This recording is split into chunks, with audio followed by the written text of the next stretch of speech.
matatagpuan ka namin, Panginoon. And we believe, Lord God, na sa hapon pong ito, katatagpuin mo ang bawat humahanap sa iyo, Diyos. Ang lahat ng sumamba sa iyo sa Espiritu at katotohanan, Panginoon. Nandito po kami, O Diyos, not for routine, Lord God. Hindi dahil nakasanayan po namin na tuwing linggo, Lord God, nandito kami. But we are so excited. We are so eager, Lord God, na maranasan ka ngayong hapon. Nakita mo ang puso ng bawat isa na kahit may bagyo, kahit umuulan, Panginoon, inuna ka nila ngayong hapon. Kaya dalangin ko, Panginoon Yahweh, that you continue to keep yourself manifesting in this place. And we ask the Holy Spirit, oh God, ay maranasan po ng bawat isa at anuman ang kanilang mga kabigatan, iyong pagagaanin, Panginoon. Sino mang may mga karamdaman at kung sila, Lord God, ay may sakit, kaya hindi sila nakapunta, Lord, sinasaway ko ng lahat, Lord God, ng mga sicknesses, Panginoon, ay lumisan sa kanilang mga katawan in the name of Jesus. You are our healer, our Jehovah Rapha, Panginoon. Kung nagpagaling ka noon until now, you are in the business of healing people, Panginoon. Not just physically, not just emotionally, but even spiritually, Lord God, and financially, Lord God. You are healing broken people, Panginoon. Kaya dalangin ko, Panginoon, hallelujah, sa mga pupuntang kapatiran, maranasan ka nila, anumang nais nila, Lord God, ipakita mo na ikaw ang Diyos na kayang magbigay ng lahat ng pangangailangan ng iyong mga anak, Panginoon. Salamat po, Diyos. And we declare that your word will transform us, Lord God, will remind us, Lord God. Buksan mo ang puso po namin. Buksan mo ang aming mga isipan. Huwag mong hayaan na kami mga Kristiyanong natutulog. Oh, Lord God, gisingin mo ang aming mga spiritual na buhay. We want to be the light in this world, Lord God. Pagpalain mo ang iyong mga anak na nandito. Prepare our hearts, Lord God, to receive your word, Panginoon. Salamat, Lord God, for the anointing, oh God, na binigay mo na sa bawat isa. And we declare the victory this afternoon, Panginoon. Maraming pong salamat at sa iyong lahat ng pinakamataas na papuri at pagsamba sa pangalan po ng aming Panginoong Hesus. Amen and amen. Hallelujah. Thank you, Jesus.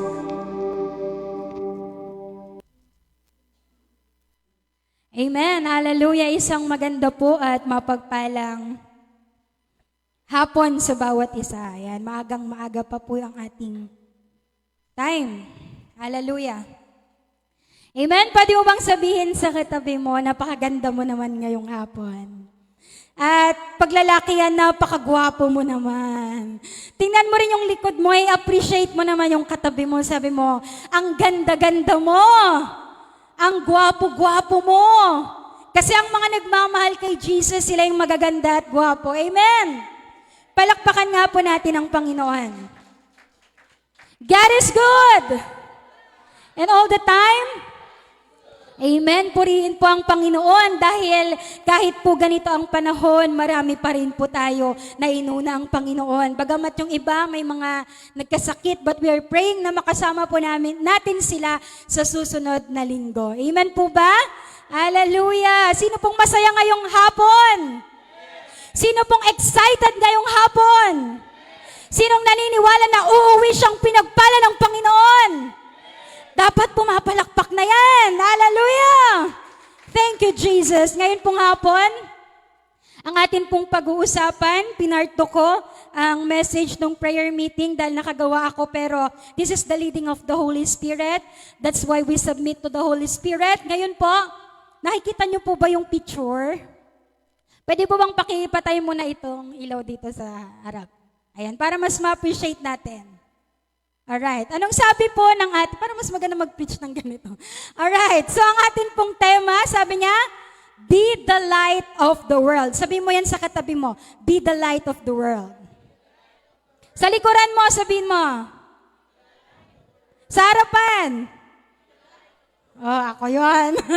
Ayan. So, sabi niya rito, kailangan daw po ay tayo ay isang liwanag. Sabi mo sa katabi mo, liwanag ka. Hindi dilim. Amen. So anong napapansin niyo po sa apat na bulb na yan? Ilaw siya, tama naman, siya ay liwanag. Ano pong napapansin niyo sa picture na yan? Alin dyan yung number 1, number 2, number 3, at number 4? Alin dyan ang pinakamaliwanag? Number 2. Sino ang mga number 2 dito ang liwanag sa Panginoon? Oh, dapat ganyan. Kasi kung ang bulb ay walang ilaw, may gamit ba? Tama? Parang ngayon. Anong saysay na napakalaki ng ilaw na yan kung hindi natin? Hindi siya lumiliwanag. Tama po ba? So sa buhay ng mga Kristiyano, ang sabi po sa ating teksto, Matthew chapter 5, basahin nga po natin in 1, 2, 3, go!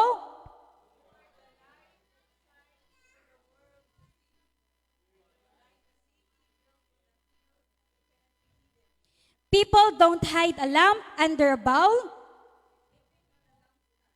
Then the light shines for everyone in the house. In the same way, you should be a light for other people. Live so that they will see the good things you do and praise your Father in heaven. Sa Tagalog po, sabay-sabay po nating basahin. Maliliit po ba masyad? Pa-next po ako. Ang sabi niya po sa Tagalog, kayo ang ilaw ng sanlibutan. Ang isang lungsod na nakatayo sa ibabaw ng burol ay hindi maitatago. Walang taong nagsisindi ng ilaw at pagkatapos ay inilalagay iyon sa ilalim ng banga. Sa halip, inilalagay iyon sa talagang patungan upang matanglawan ang lahat ng nasa bahay. Gayon din naman, dapat ninyong paliwanagin ang inyong ilaw sa harap ng mga tao upang makita nila ang inyong mabubuting gawa at papurihan ang inyong Ama na nasa langit. Kaninang umaga po, di ba nag-brown out? Nung nagsinde, sinong sumigaw? Sino dito yung sumigaw na, wow! Di ba? Lahat po tayo siguro. Kasi pakahihintay natin na magkaroon ng power, yung electricity. Tama po ba? Lalo na yung mga nalobat yung cellphone. Tama po ba? So kapag nagba-brown out sa gabi, ano po ang una nyong gagawin? Imagine mo ngayong gabi nag-brown out, anong una po ninyong ginagawa? Yung iba kukuha ng kandila, magsisindi. Yung iba kukuha ng flashlight. Bakit po ninyo yun ginagawa? Bakit parang may instinct tayo na kapag dumilim, kailangan natin ng liwanag? Bakit po ba? Kasi wala kang makita, ano pa? Kasi madilim. Ano pa? Kasi pwede kang mapahamak, pwedeng may matabig, pwedeng may madaanan ka dyan na matutulis na bagay na hindi mo makikita. Pwede mong ikapahamak kapag nasa dilim tayo. Tama po ba? So, importante po ba ang liwanag? At sabihin mo sa katabi mo, importante ka. Dahil ginawa kang liwanag ng Diyos. Tama po ba? Sa mundo po, brown out na. What I should say, spiritually, sa dinami-dami ng kasalanan at kadiliman sa mundong nangyayari, brown out na spiritually ang mundo. Ngayon, kailangan po ng magsisindi sa mundo at tayo po yun. Kaya ang sabi ng teksto, ikaw ay isang ilaw na hindi dapat itinatago. Amen? So number 1, your light, sige pa next po ako, your light must be seen. Diba? Kailangan daw po ang liwanag natin ay nakikita. Ang sabi niya sa verse 14, you are the light that shines for the world to see. So, ikaw ay ilaw na kailangang makita ng mundo. Meron na bang nakapagsabi sa'yo, nabibless ako sa buhay mo? Meron na bang nakapagsabi sa'yo, parang hindi talaga ikaw yung nakikita ko, si Lord talaga yung nakikita ko sa'yo. Ngiti mo palang nakikita ko na si Jesus. Meron na po bang nagsabi sa atin nun?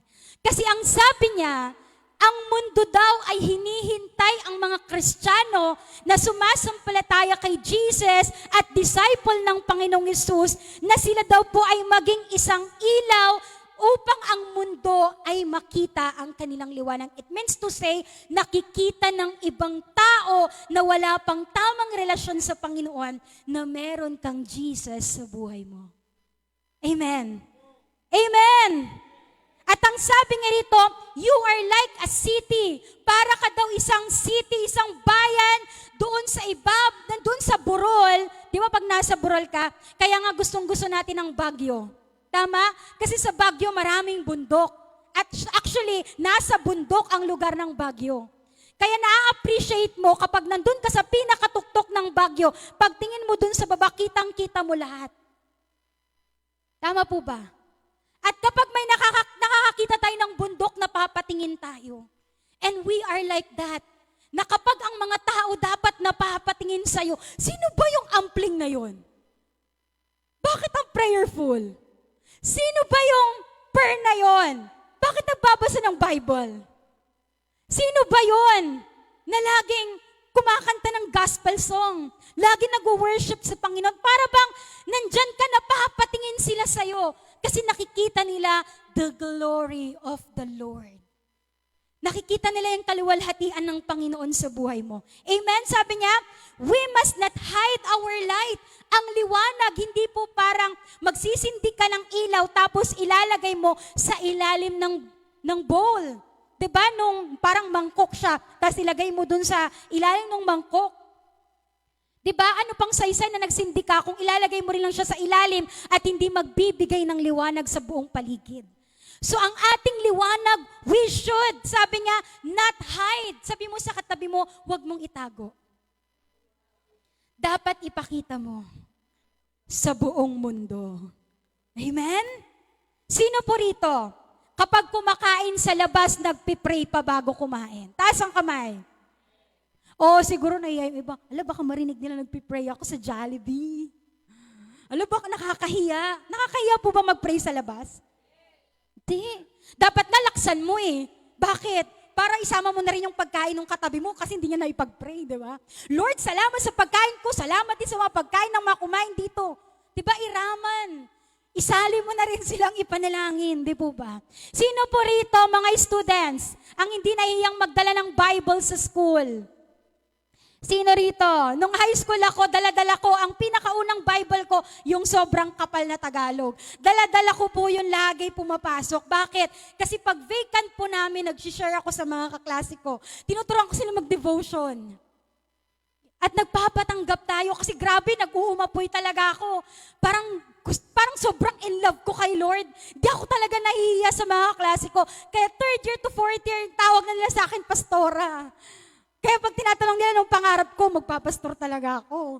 Kasi yun ang puso ko eh. Kasi na-meet ko si Jesus at nung na-meet ko si Lord, He changed my life.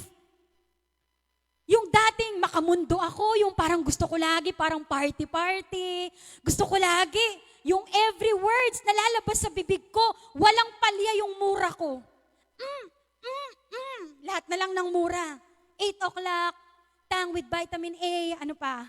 Lahat na po ng pagsasalita na hindi maganda, lumalabas sa bibig ko. Noon, ganun ako when I wasn't received Jesus. Nung wala pa ako kay Lord, lahat ng kamunduhan gusto ko. Lahat ng concert sa labas, pumupunta ako. Dati nga akong sumasayaw nun sa pasayawan, yung, alam mo yung tuwing December? Ako yung taga-split nung kinder ako.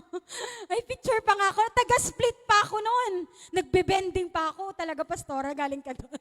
Di ba lahat yun ang gusto ko noon. Kumakanta ng worldly, lahat na ng kamunduhan. But when I met Jesus, nung na-encounter ko si Lord, parang nag-change yung life ko. Parang akong binuhusan ng malamig na tubig na, hindi pala satisfying yung mga ginawa ko. Parang laging may missing piece. Parang laging akong may hinahanap. Kahit masaya ako sa mundo, pero laging may emptiness. Parang laging may kulang. Then nung pumunta ako sa gantong gawain, naliwanagan ako. May taong ginamit ang Diyos para maliwanagan yung isip ko, para makita ko na ako ay nasa kadiliman at kailangan ko ng liwanag ng Panginoong Hesus. And that changed everything. Sinurrender ko lahat. Di na ako sumasayaw sa mga ganon. Di na ako nagpapatugtog ng mga ganon, ng mga kamunduhan. Kasi, nung naliwanagan tayo ng Panginoon, there has something change happened. May kakaibang nangyari sa buhay po natin. Amen? Kaya yung kaklase ko sabi niya, bakit? Bakit di na kita naririnig nagmumura? Because the same person, di ko siya makakalimutan ngayon, nasa Bahrain na siya. I hope she's watching.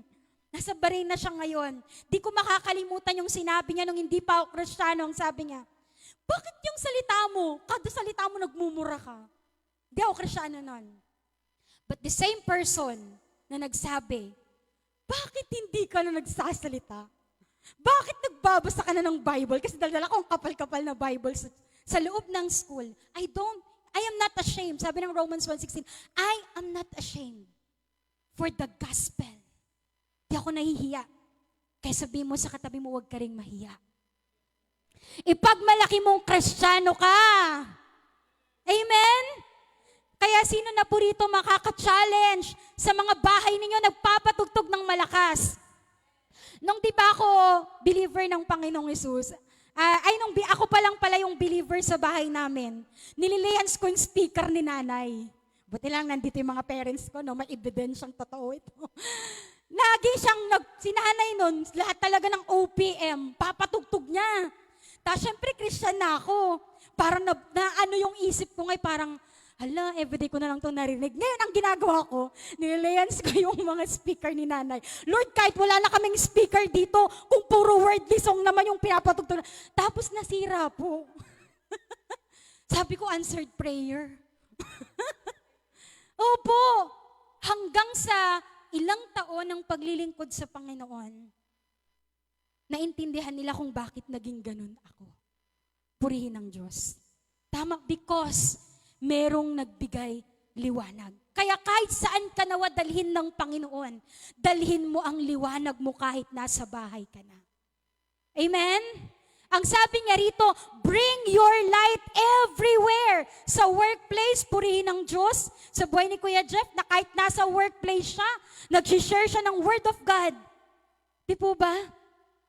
Yung kahit in a simple way, yung sinasabi mo, pag may nasalubong kang kaibigan, oh, Jesus loves you. Mahal ka ng Lord. God bless you, kapatid. Meron pa po bang nagaganon sa atin? Hallelujah. At ang sabi nga po dito, ang pagiging ilaw natin na hindi dapat nakatago, itinatago, ito ay dapat nagliliwanag, dapat shining, shimmering, splendid. Diba? Shining. Yang sapatos mo, ang black shoes, grabe, halos maano na yung pagka-leather niya. Kuminis lang at kuminang. So, dapat yung ating mga ilawan, ang ating liwanag, dapat nagliliwanag siya. Shining brightly. Amen? At ang sabi niya, hallelujah, magiging useful ang ilaw kapag nagagampanan niya ang role na magbigay liwanag. Kaya sabihin mo sa katabi mo, make your life useful. Amen? Gampanan mo ang pagiging ilaw. Bakit po kailangan ng liwanag ng mundo? This is the evidence. Ephesians chapter 5 verse 16, pa-next na po ako. Ang sabi nga rito, next muna na. Samantalahin ninyo ang bawat pagkakataon na kayo'y makagawa ng mabuti sapagkat punong-puno ng kasamaan ang daigdig ngayon. Tama po. Ano daw po ang meron sa daigdig ngayon? Sa ating mundo, punong-puno ng kasamaan. Punong-puno ng kasalanan. Kaya ang sabi ng Biblia, encourage ni Apostol Pablo in a challenge, sabi niya, redeem the time. I-redeem mo, mag-double time na tayo.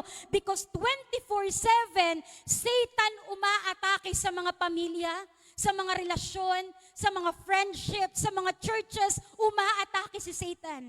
How come na ikaw papetiks-petiks ka, wala kang ginagawa para makalamang sa kaaway?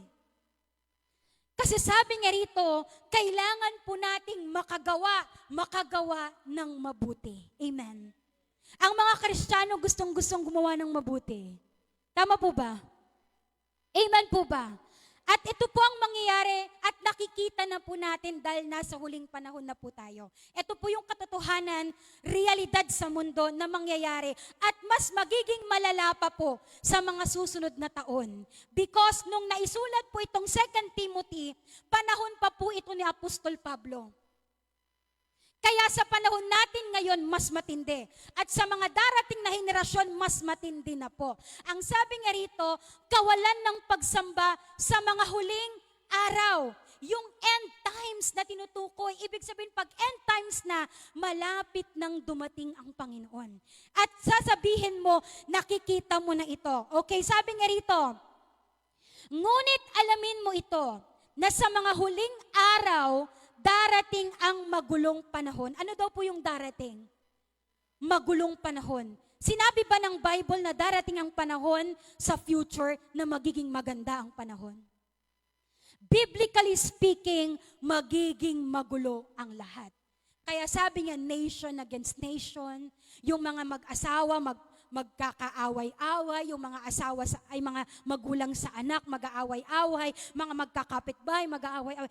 Because darating ang magulong panahon.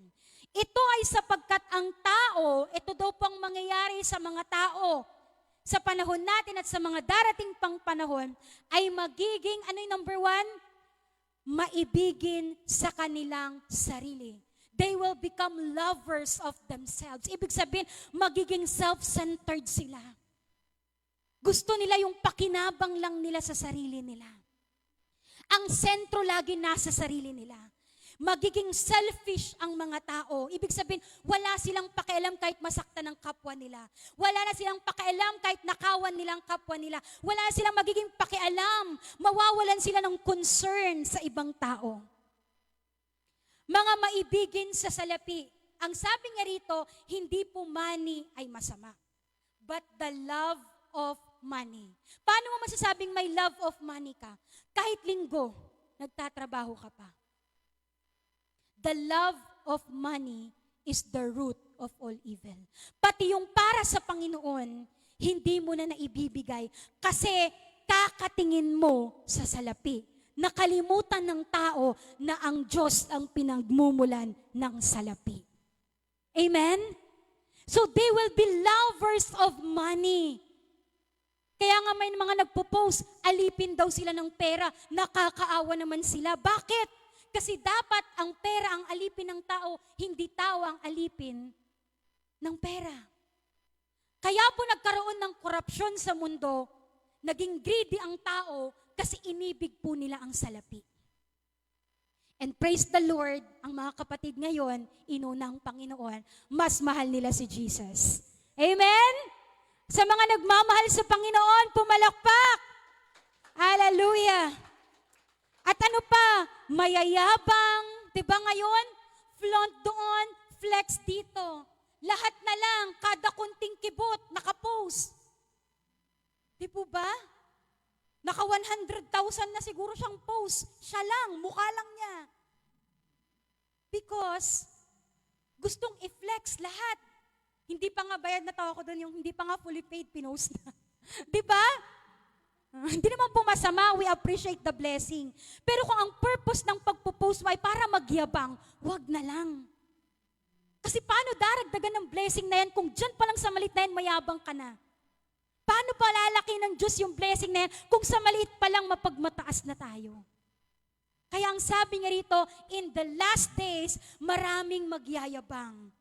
At sabihin mo sa katabi mo, hindi ikaw yon. Mapagmalaki, ma-pride. Sino po rito ang mga ma-pride? Sino dito ang mga fried chicken? Nag-sorry ka na nga eh. Ayoko nga, hindi mo deserve yung sorry ko. Pag di yan nag-sorry, hindi kami bate. Grabe naman yarn. Sabi mo, magpatawad ka na. Ang pride, hindi galing sa Panginoon. Ang pride sabon, pinanlalaba. Di ba may brand na pride? Pero ang mga brand ng mga Kristiyano, humbleness. Amen. Mamumusong, ito na next. Masuwayin sa, sino dito yon? Wala dito. Tama po ba wala dito yon? Kasi magbabago na daw sila. Nakakatakot sa magulang yung yung sagot ng anak na, sabi halimbawa lang si Teo, pero masunurin yung mga anak namin dito. Pag sabi, Teo, ang sagot, mamaya na. Nakakatakot po yung sagot na mamaya na. Kasi ang mangyayari doon, si mama na. Nagets niyo po? Yung mamaya niya, si mama na. Si mama na ang bibili. Si mama na ang maglalaba. Kaya huwag kayong sasagot ng mamaya na. Dapat pag tinawag ng magulang, sunod agad. Amen. Kasi ang mga sumusunod sa magulang, anong sabi ng Bible? Merong pangako na long life. Hindi lang hahaba ang buhay mo, pati buhay ng mga magulang mo hahaba. Bakit? Less stress. Pag hindi stress si nanay at tatay, masaya ang kanilang buhay, tinutulungan mo silang humaba ang kanilang mga buhay. Amen? Tama po ba mga youth? Wala na pong pasaway dito. Nasaan si Ampot? Muntik nang nakawala yan sa akin kahapon. Ano po? Di po ba pag sinabi ni nanay na hindi lalabas, hindi lalabas. Kapag sinabi ng nanay na dito ka lang. Ano Ate Emily no? Buti na lang chinat mo kahapon. Nahuli ko siya. Napabantayan ko ng 24/7 kay Amplane. Ano po? Ano pa sabi niya? Hindi mapagpasalamat, maraming magiging ganyan. Umattend na nga ng birthday, libre na nga yung pagkain, sasabihin pa, ang tabang naman nung salad. Jay pansit, awan magic, sarap na. Di ba? Minsan ganun po ang mga nangyayari sa mga tao. Ano ba yan? Ang tabang-tabang naman. Ni nagapgad jay spaghetti da. Awan pa'y mo, katumi-tomato toast na. Kunada. Hirap talaga mag-Ilocano, guys. Diba? Imbis na sana, nakalibre na nga ng dinner, nagpasalamat. Thank you, Lord, di ako gumastos ngayong gabi. Diba dapat ganon? Ungrateful ang mga tao. At sabihin mo, hindi ikaw ulit yon. Ano pa? Mapanirang puri. Ano yon? Pag nakaharap kang, ganda-ganda ng sinasabi mo, pag nakatalikod na, sure. No. Mapanirang puri. Hindi po tayo mga gossipers. Amen? Hindi po tayo nagchichismis. Ang chismis, walang sahod yan. Tantanan na po natin. Amen? Doon tayo sa sasahod tayo. Amen po ba? Walang pagpipigil sa sarili, mabagsik, hindi mapagmahal sa kabutihan, sila ay mga taksil. Wala pong taksil dito. Lahat po tayo loyal. Loyal sa Panginoon. Mga hindi mapigil at mga mapagpalalo. Ito ang nakakatakot. Iniibig nila ang kalayawan kesa sa ibigin nila ang Diyos. Sila ay may anyo ng pagkamaka-Diyos, ngunit ipinagkakaila ang kapangyarihan nito, iwasan mo ang mga taong ito. Kung isa po tayo sa mga nabanggit, it's time to change. Amen? Ang church po ay isang lugar ng mga taong hindi perpekto. This is a rehabilitation. From time to time, nagkakamali tayo. Pero purihin ang Diyos. Itong lugar na church, and you are the church, tayo po, nandito tayo kasi willing tayong magpabago sa Panginoon. Amen? Para makalaya po tayo. Para kapag pinalaya ka ng Panginoon, yung mga tao sa labas na namumuhay sa ganito, maliliwanagan sila. Amen? Kung ganyan na po kasama ang nangyayari sa mundo, hindi ba mas kailangan po nating mga Kristiyano na mas maging maliwanag? Amen po ba? Habang papalapit ang pagdating ng Diyos, lalong magiging pasama ng pasama ang mundo. Dahil dati, sabi niya rito, next na ako, ang kasalanan ay tinatago pa. Ngayon, lantaran o hayag na kahit saan. Kaya dapat tayong mga anak ng Diyos, mas lantaran ang paggawa ng mabuti. Para ano po? Para makita nila na may Kristo sa buhay po natin. Amen? Kapag mga TikTokers yung mga friends mo, huwag ka na makipag-TikTok. 'Di ba? Hindi mo na nga sila mashiran, nakipag-jive ka pa sa ginagawa nila. Lalo mo silang tinulungan na maging makamundo. Kung ano yung hindi nila nakikita, ipakita mo. Ipakita mo na Kristiyano ka, amen. Pakita mo, kung yung mga kaibigan mo, nagsusugal sila, ano pang ginagawa nila, ipakita mo na ikaw binago ka na ng Panginoon. Dahil kapag nakita nila na may pag-asa pa silang mabago, mananalangin din sila sa Diyos na bumago ng buhay mo. Amen? Maging instrumento nawa tayo na mababago ang buhay niya. At ang sabi ng unang Pedro 2:11-13, mga minamahal, nakikiusap ako sa inyo. No, nagmamakaawa na si Pedro sa atin. Bilang mga dayuhan, taga rito ka ba? Taga rito ka ba? Hindi ka taga rito. Ano ka? Isa ka lang dayuhan. At pansamantalang naninirahan lamang sa daigdig na ito. Talikuran na ninyo ang mga pagnanasa ng laman na nakikidigma sa inyong mga sarili. Mamuhay kayo ng maayos sa gitna ng mga hintil upang kahit na paratangan nila kayo ng masama, makikita nila ang inyong mabubuting gawa at magpupuri sila sa Diyos sa araw ng kanyang pagdating. So, ibig sabihin, yung mga mabubuti mong ginagawa para sa Panginoon, yung mga taong nakakita nun, pararangalan nila ang Diyos Ama pagdating ng panahon. Amen? Kaya wala pong malulugi sa atin. Amen po ba? Kaya kung hindi po tayo taga rito at tayo po'y tagalangit, kailangan mamuhay tayo bilang isang heavenly people. Wow, ang sarap naman. No? Taga saan ka? Di ba pag sinabi, uy, taga saan ka? Taga Canada. Taga Toronto. Diba? Ang arte-arte. Kala mo naman hindi kumakain ng bigas, di ba? Ang arte-arte, di ba? Lahat po tayo. Kapag sinabing ibang bansa, parang wow, imported. Wow, foreigner. Di ba? Pero di ba mas matindi yung tinawag kang, taga saan ka? Taga langit ako. Bakit? Kasi sa langit, ang aapakan mo dun, ginto. Ang ginto dito sa atin, sinusuot. Pero doon sa langit, tinatapakan mo lang. Yung mga mahal na diamante, yung mga mahal na bato dito sa mundo, sa langit, dekorasyon lang yun. Kaya napaka-blessed natin dahil nakilala natin ang Panginoon. Dahil ang pinaka-uuwian natin pagdating ng panahon ay yung langit na inihanda ng Diyos para sa atin. Amen po ba? So your light must be seen. Kailangan makita po. And your light, dalawa lang to.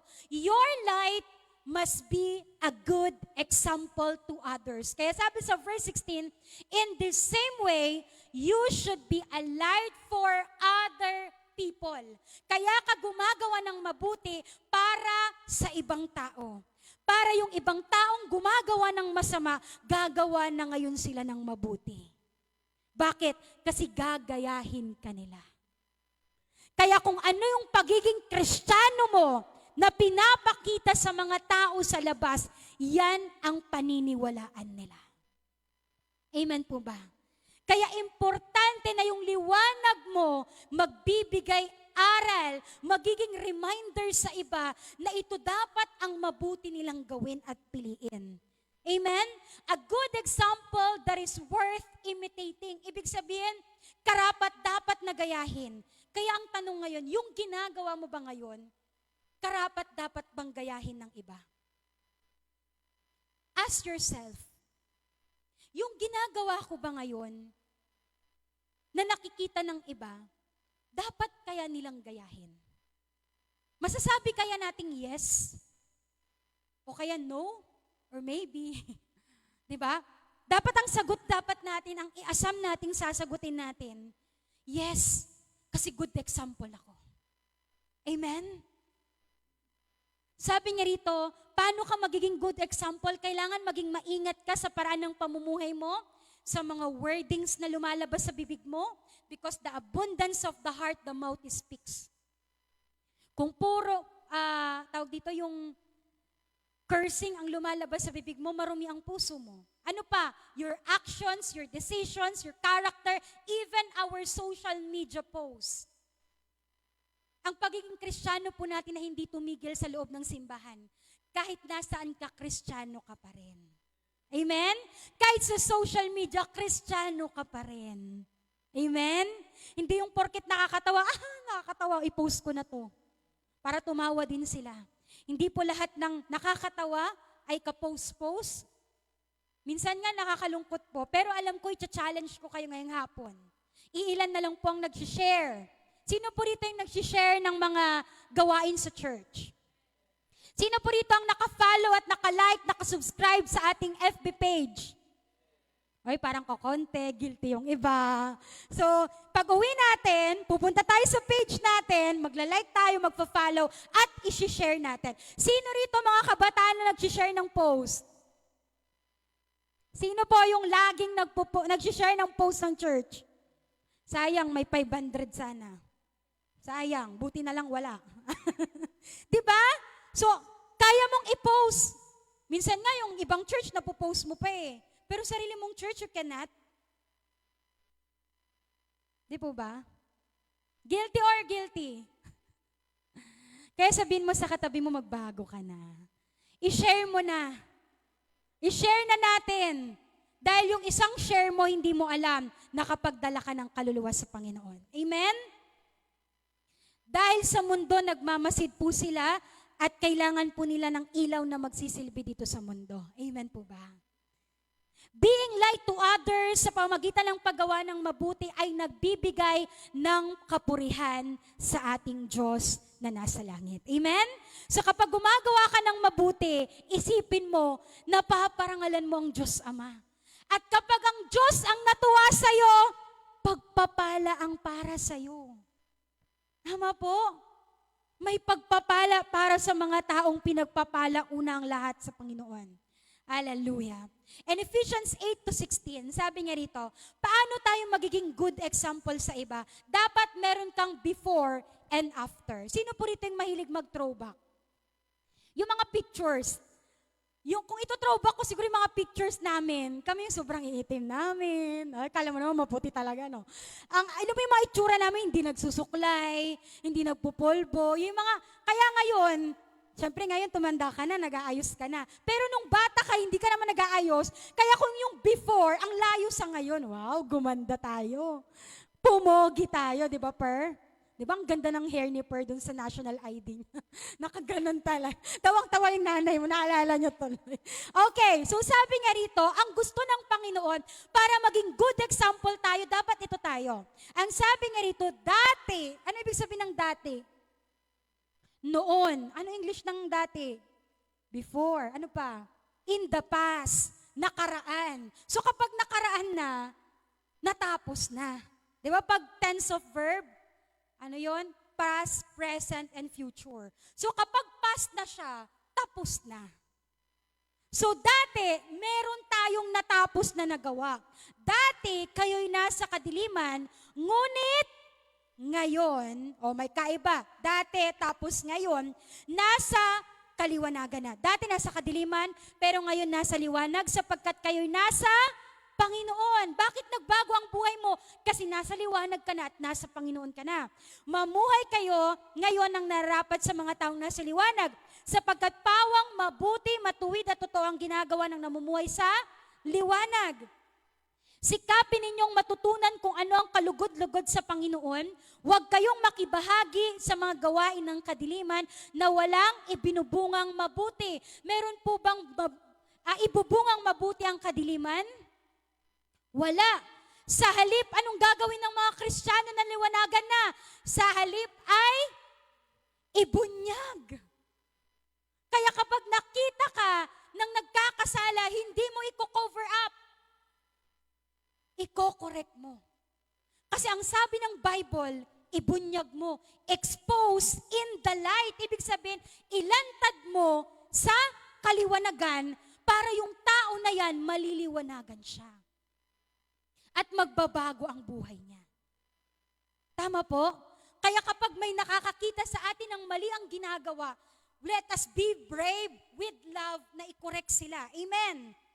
Kahiya-hiyang mabanggit man lamang ang mga bagay na iyon na ginagawa nila ng lihim. Kaya ang lahat ng ginagawa sa lihim o tinatago ay alam nilang mali. Ang lahat ng nalalantad sa liwanag ay nakikilala kung ano talagang mga iyon at nalalantad lahat dahil sa liwanag. Ngayon, i-declare natin itong verse na ito for the last. Doon tayo sa gumising ka, i-declare mo ngayon sa katabi mo. In 1, 2, 3. Gumising ka, ikaw na natutulog, bumangon ka mula sa libingan at liliwanagan ka ni Kristo. Sige, hawakan mo yung katabi mo at i-declare natin. Gisingin mo siya kasi baka natutulog na siya. Kasi malamig, naka-aircon, di ba? Malamig, baka naantok na siya. Okay, in 1, 2, 3, come on! Gumising ka, ikaw na natutulog, bumangon ka mula sa libingan at liliwanagan ka ni Kristo. Palakpakan natin ang Panginoon. Sino na po rito ang nagising ang kanyang spiritual na buhay?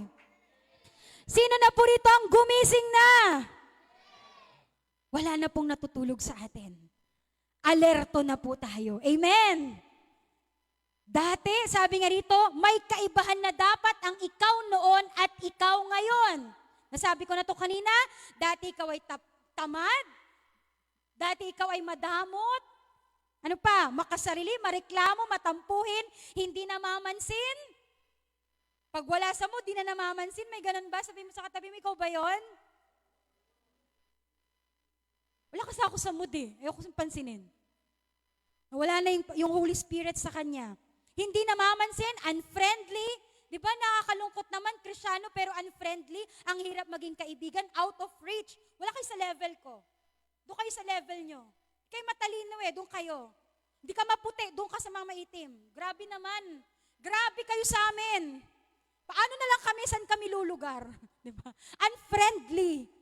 Ano pa, masungit, mataray. Tatawagin ng, ay, ganito. Ano yun? Grabe naman, di ba? Tinawag lang, inawakan lang ng konti. Ano ba kasi yun? Galit siya agad. Grabe naman, di ba? Ma-pride, unforgiving, nasabi na kanina, attention seeker, troublemaker, ito pa yung nakakalungkot. Kapag ang mga kapitbahay natin, sinong guilty dito? Kapag ang kapitbahay, nagbubuangan na yung mag-asawa, anong ginagawa ng mga Kristyano? Oy, nagis niya na yung plato. Oy, sumigaw yung asawa niya. Hindi pa nakontento, lumabas pa sa bahay. Mamaya nandun na sa pintuan ng kapitbahay, nandun na sa dingding. Guilty or not guilty? Pero ang mga Kristiyano, hindi po tayo sumasaw-saw dapat. Dapat kapag nag-high blood na yung mag-asawa, nananalangin ka na, Lord, I pray for salvation upon this family. Lord, I pray, ma-born again yung kapitbahay ko. Kaya nung gagawin mo, tulungan mo sila sa panalangin. Naalala ko yan, may mga kapitbahay kaming ganun. At every madaling araw, ginigising ako ng kapitbahay namin kasi nagbubungangaan silang mag-asawa. Pero 3 ang naging bahay namin. Oh, ang dami no. Pero lumipat-lipat lang talaga kami. NPA kasi kami na no permanent address. Wala kami permanent address. Napunta kami ng Zone 1, lumipat kami ng village, tapos bumalik kami ng Zone 2. Babalik ka rin talaga sa dati mong bahay. Taga Zone 2 pa rin ako, lumipat lang ako sa 3rd floor. Ano po? So, yung kapitbahay namin, hindi nyo naman kilala at hindi ko alam hindi ko nisasabihin kung anong barangay yung mga kapitbahay namin na to. Lagi sila na rin nagigising ako kasi yung kwarto ko, nandun lang sa tabi ng every madaling araw, nagbubuhangan sila. Kasi nambababae yung asawa. Ganun sila. Siyempre tulog na yung mga kapitbahay ko. Sarap na ng hilik ni tatay ng mga panahon na yon. So ako, ang ginagawa ko dahil nagigising ako, umiyak ako sa Panginoon. Sabi ko, Lord, I declare salvation sa mag-asawang ito. Alam niyo po ilang years ang dumating, pero hindi niya alam na pinagpipray ko pala siya. Yung babae, umattend sa ganitong gawain. Nakilala niya ang Panginoon. Imagine mo, everyday ganun yung setup nila, pero may nanalangin at na-born again. Without them knowing na may nanalangin pala sa kanila. Kaya sabihin mo sa katabi mo, makapangyarihan ang panalangin. Ipanalangin mo yung kapitbahay mo. Huwag mo nang ikwento yung nangyari.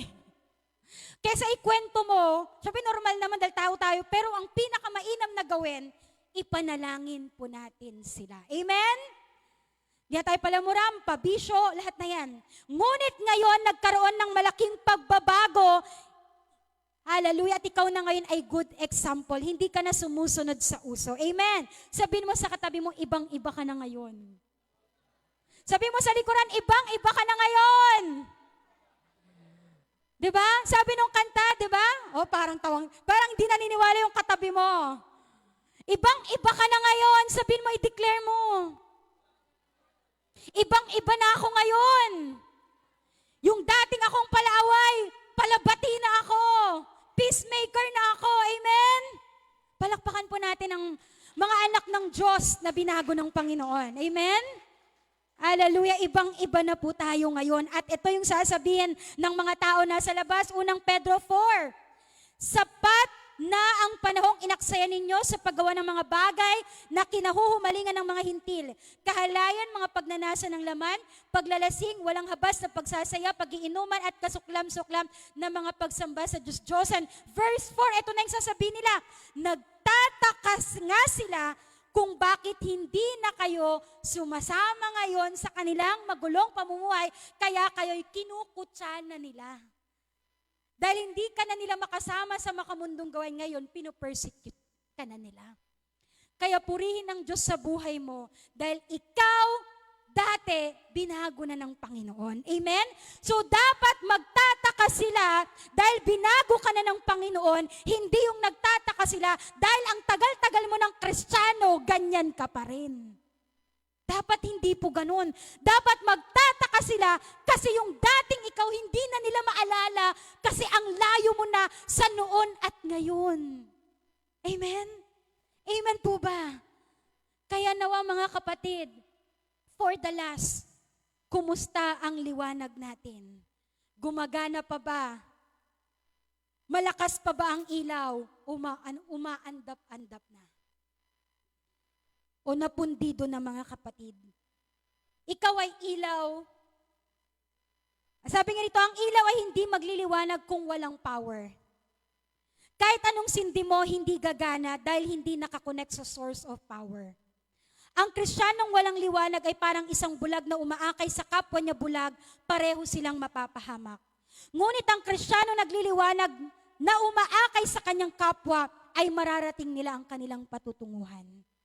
Turn on the light of your faith. Amen? Sabihin mo sa katabi mo, i-turn on mo. I-connect mo yung sarili mo sa source of light. Sa conclusion na po ako. Sabi ng Panginoon, I am the light of the world. Whoever follows me will never walk in darkness, but will have the light of life. So we must be connected sa ating Panginoong Jesus. Amen po ba? Tayo pong lahat ay tumayo. Hallelujah. Hallelujah. So this time, napakaaga pa po. Sabi nung isang awitin ni Carrie Job, yung We Are. We are the light of the world. We are a city on a hill. We are the light of the